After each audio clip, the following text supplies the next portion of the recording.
tentang makna daripada mimpi bayi. Dan tentunya kita pernah mengalami situasi ini, dan tentunya kita pernah mengalami mimpi bayi, menyusukan bayi, mendukung bayi, ya, pegang bayi dan sebagainya yang melibatkan bayi. Jadi video ini akan mengupas, secara terperinci tentang makna-makna di sebalik mimpi bayi. Nah, saudara, mimpi bayi ini sudah tidak asing lagi, dan mimpi bayi ini sering dikaitkan, sering dikaitkan dengan sakah. Mimpi bayi dikaitkan dengan sakah. Dan rata-rata, saudara, memang rata-rata dalam 85% orang yang mimpi bayi ini pasti telah didampingi oleh sakah. Kalau bahasa Malaysia, bahasa kita di Malaysia khususnya disebut sakah. Kalau di negara jiran Indonesia itu dipanggil khadam, pendamping. Saudara, kita membahas tentang mimpi. Sakah ini, ya, yaitu bangsa jin yang telah berkhidmat dengan atok moyang kita pada zaman dahulu. Di mana atok moyang kita melakukan perjanjian dengan bangsa-bangsa jin tersebut. Lalu bangsa jin tersebut berkhidmat dengan atok moyang kita. Ketika atok moyang kita telah meninggal dunia, adakah perjanjian itu akan putus sampai di situ sahaja? Tentu tidak. Ianya akan turun-temurun. Sama ada ianya diwarisi atau turun-temurun. Nah, apa yang mau dibahaskan di sini adalah tentang mimpi. Mimpi bayi ini ada beberapa sisi yang kita kongsikan. Situasi yang pertama adalah saya baru kahwin. Lalu baru kahwin, sudah setahun kahwin, sudah 2 tahun kahwin. Lalu saya tidak punya zuriat. Lalu saya mengidam-idamkan agar saya punya zuriat. Kan? Lalu sampailah terbawa-bawa ke alam mimpi yang saya gendong bayi, sampailah pegang bayi dan mimpi melahirkan dan sebagainya. Dan ini dikategorikan sebagai mimpi yang terbawa-bawa. Dia berangan-angan mau ada bayi, dia berkeinginan untuk punya bayi, lalu dia terbawa sampai ke alam mimpi. Ini mimpi yang terbawa-bawa. Maksudnya dia bukan zon, dia bukan sakah, tapi mimpi yang terbawa-bawa. Situasi yang kedua, ketika kita melihat YouTube ataupun melihat Facebook ataupun Instagram ataupun TikTok, kita melihat ada budak-budak di video, kan? Ada budak-budak, ada budak-budak apa semua. Lalu kita tertidur. Kita tertidur, lalu yang video dalam telefon, dalam Facebook, dalam YouTube tersebut masuk dalam mimpi kita. Lalu kita mimpi kita dengan budak-budak, kita bersama dengan budak-budak, kita bermain dengan budak-budak, kita gendong budak-budak. Dan ini juga tidak termasuk sakah. Ianya mimpi yang terbawa-bawa. Mimpi yang terbawa-bawa kerana alam sedar kita merakam semua apa yang berlaku sebelum tidur. Dan ketika tidur, alam sedar kita akan memberi message, ianya akan menyimpan memori tersebut. Ketika kita tidur, ianya akan play. Begitu, dia akan istilahnya terbawa-bawa lah. Ya, terbawa-bawa dalam tidur. Dan ianya tidak termasuk sakah.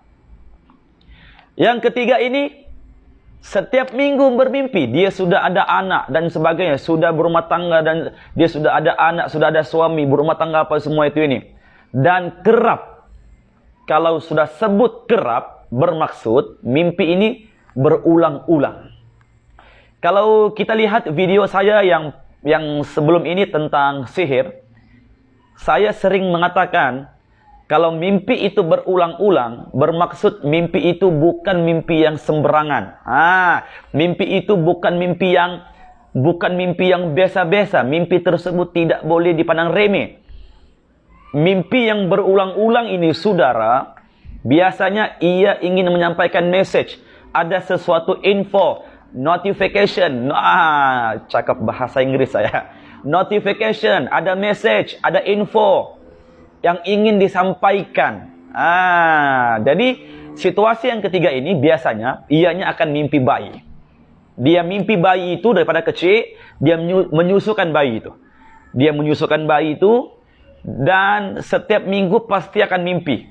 Setiap minggu, dalam seminggu dia boleh mimpi sampai 2-3 kali mimpi bayi. Maksudnya mimpi itu berulang-ulang, berepisod.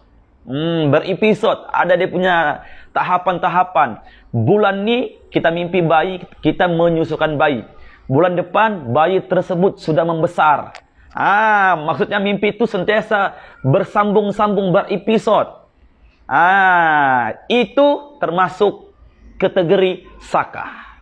Maksudnya saka warisan tadi bukan benda pusaka, bukan saka warisan. Bangsa jin ini, titipan leluhur, nenek moyang kita dulu-dulu. Walaupun saka itu tidak diwariskan, walaupun saka itu tidak kita minta, tetapi saka itu akan memilih rumah yang baru setelah atuk moyang kita wafat.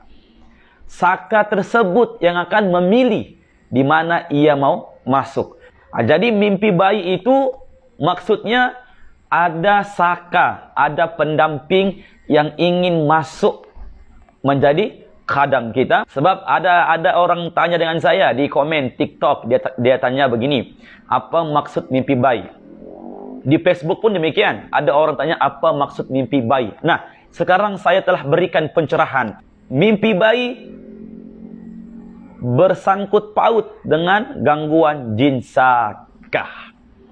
Apalagi mimpi tersebut kita diberi bayi.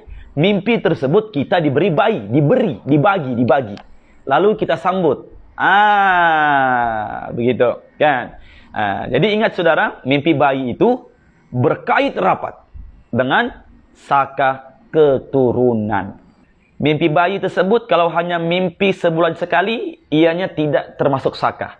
Kalau hanya mimpi setakat seminggu sekali, hanya mimpi limpas-limpas sahaja, ianya bukan saka. Tapi kalau mimpi per minggu, per bulan, dia kerap mimpi bayi, diberi bayi, mendukung bayi, menyusukan bayi, mendukung bayi, membabak bayi, dan mimpi ini berulang-ulang, berepisod. Begitu. Kalau sudah begitu saudara, bermaksud kita salah satu keturunan yang akan menjadi pewaris menerima saka atau khadam tersebut. Boleh paham ya? Setakat sini boleh paham ya? Jadi di video ini sahaja saya mau sampaikan tentang makna daripada mimpi bayi tersebut. Jadi ada 3 kategori. Yang pertama, mimpi disebabkan terlampau rindu mau ada anak, lalu terbawa-bawa ke dalam mimpi. Yang kedua, alam sedar kita merakam semua apa yang berlaku. Ketika nonton televisyen, nampak ada bayi, tengok Facebook ada bayi, kan? YouTube ada bayi, Instagram ada bayi, TikTok ada bayi, lalu ia tidur. Dan alam sedarnya merakam semua apa yang berlaku. Ketika ia tidur, rakaman tadi akan keluar dalam mimpinya. Dan dia akan mimpi dia dengan bayi dan sebagainya. Yang ketiga, mimpi menyusukan bayi, mendukung bayi, membabak bayi, pegang bayi, menerima bayi. Dan mimpi itu berulang-ulang per minggu dan per bulan. Bahkan anak yang kita dukung, anak yang kita susukan itu, ianya membesar. Mimpi itu seperti wayang, dia ada episod. Kalaulah seperti itu yang berlaku dengan diri kita, saudara, bermaksud kita salah satu target yang kita ini akan mewarisi jin saka khadam keturunan nenek moyang kita. Jadi sampai di sini saja perkongsian kita. Sampai berjumpa di video seterusnya, saudara. Barakallahu fikum. Wassalamualaikum warahmatullahi taala wabarakatuh. Jeng jeng.